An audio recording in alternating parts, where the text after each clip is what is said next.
Basta kung may, yun po, di ba?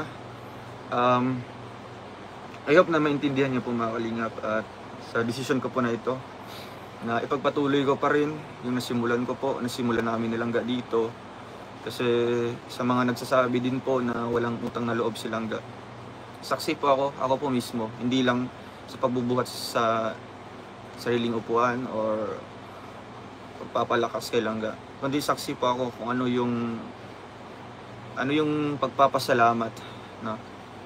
Ano yung talagang kasiyahan nila kung bakit nandyan siya sa katayuan niya, no? Because of Kalingap. Kaya masasabi ko sa inyong lahat na hindi nagbago si Langga. Nagbago siya sa mata ng mga bashers, sa mata ng mga ayaw sa kanya.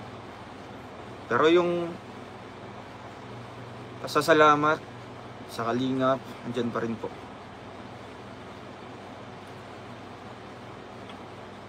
Kaya ayun, salamat po sa lahat, no? I hope po, no? Hopefully maging okay po ang lahat, no? Yung nasabi po na magpapasko na, no? Ilang araw na lang po. Sana di ba? Sana tanggalin na natin yung galit, puot, tampo or ano po 'yan. Kasi mahirap, di ba? Mahirap kung dadalhin pa natin 'yan sa sunod na taon, di ba? Mas lang di tayo makaka-move on. Kaya ito, I hope na maintindihan po ng lahat, no? Na sa live na ito, kahit hindi man ako yung magaling talaga magsalita sa harap ng camera, hindi man kayo maging satisfied sa mga sinasabi ko ngayon, sana ito yung magiging key or magiging susi para tumahimik po yung ganyang issue. Di ba po? No? At isa po, no, kung alam ko, kino-consider ko po yung side nyo. Kino-consider, hindi ko po tawag dito,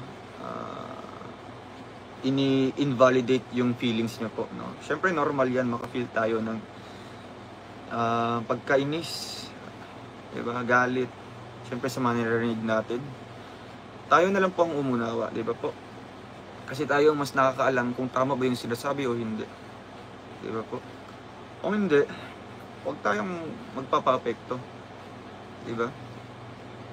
Huwag tayong susunggab kagad na ganito, ganyan. Diba? And the end of the day, ganito lang pala. So, hindi natin mababawi yung mga words na binibitawan natin. No? Yan, salamat po sa inyong lahat, no?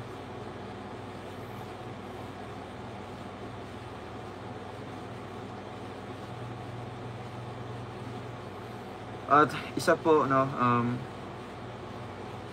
ano po, walang problema po sa pagiging reactor. Syempre, kino-consider ko po sila. Yun nga, dahil din, aminin natin o hindi, diba? Dahil din po sa mga reactors, kaya po naging ganito po, no, mga kalingap.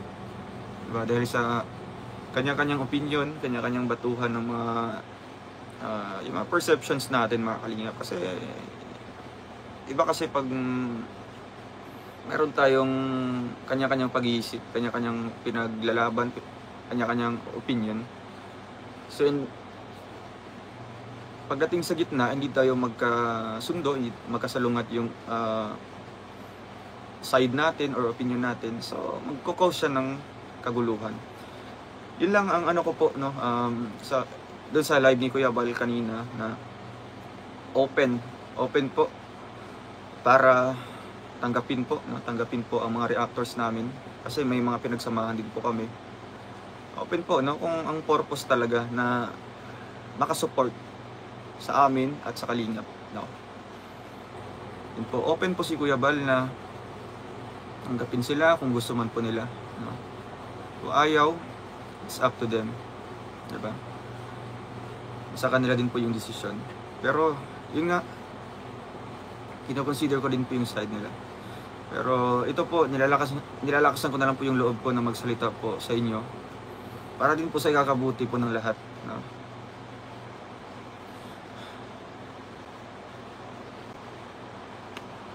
Yan, salamat po ano sa mga naka-appreciate, no? Salamat po sa mga nakaunawa po sa part ko na kahit anumang mangyari, andyan pa rin po kayo. Yan po ang paghahawakan ko po ng mga comments or mga sinasabi niyo po sa akin na kahit anong mangyayari, andyan pa rin po kayo. Yan po, aasahan ko po yun sa inyo mga kalingap, no, na I hope na magiging okay po ang lahat, no. Kasi kumbaga po sa kaguluhan, kung wala pong pumagitna dyan, wala pong magbabalance ng situation, kanya-kanyang batuhan naman ulit, diba? I hope sa live na ito magiging may impact sa kanila, no? Intindihin na lang po natin, yes, totoo, content creator tayo, diba? Aminin natin o hindi, views yung hanap natin. Pero isipin na lang natin, tao din po tayong lahat, diba? Isipin natin ang pagpapahiya sa kapwa in front of the thousand of viewers, million of viewers. Mahirap po nagawain yan. Mahirap po yan. Kasi masakit, di ba? Masakit sa part na ganyan. Maraming makikisawsaw, maraming makikisabay, kanya-kanyang opinion, di ba po? Kaya I hope na stop na po ano, mga kalingap. Di man ako makapag-please sa kanila. Whatever, nandito man sila sa live na ito, stop na po, di ba? Move on tayo para sa ikaganda ng community. Move on tayo dahil at alam ko may pagmamahal pa dyan sa mga puso nyo, diba?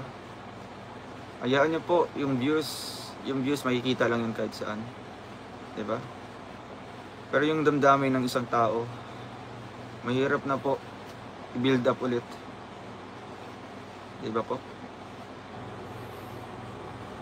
I hope maging aware, yun nga, maging aware tayo, diba? And go on, diba? Patuloy pa dayon, diba? Kalimutan ang kalimutan, diba? Kasi yan yung nagsiserve sa amin or sa atin as a lesson. Yes, sa mga challenges, sa circumstances na napagdaanan namin, aminin namin, may mga natututunan kami. Diba? Tayo, may natutunan tayo. Diba? Kaya nga, ang nilagay sa atin is mind over heart. Diba? Andito sa taas, ito yung una natin gagamitin. Kasi mahirap na magsabi na sa huli ang pagsisisi. Na dapat in the first place, pag-isipan mo yan. Diba? Madali lang sabihin na sa huli ang pagsisisi, pero hindi mo na maibabalik pa. Hindi ka na pwedeng babalik pa, wala nang rewind yung buhay. Hindi ka na pwede pupunta pa sa time machine para ayusin mo yung mga problema na nangyari na. Hanggat alam mo na mali yun, ikaw na yung, diba, ikaw na yung gagawa ng action para hindi mo magagawa yung mali na yun. Diba po mga kalingap?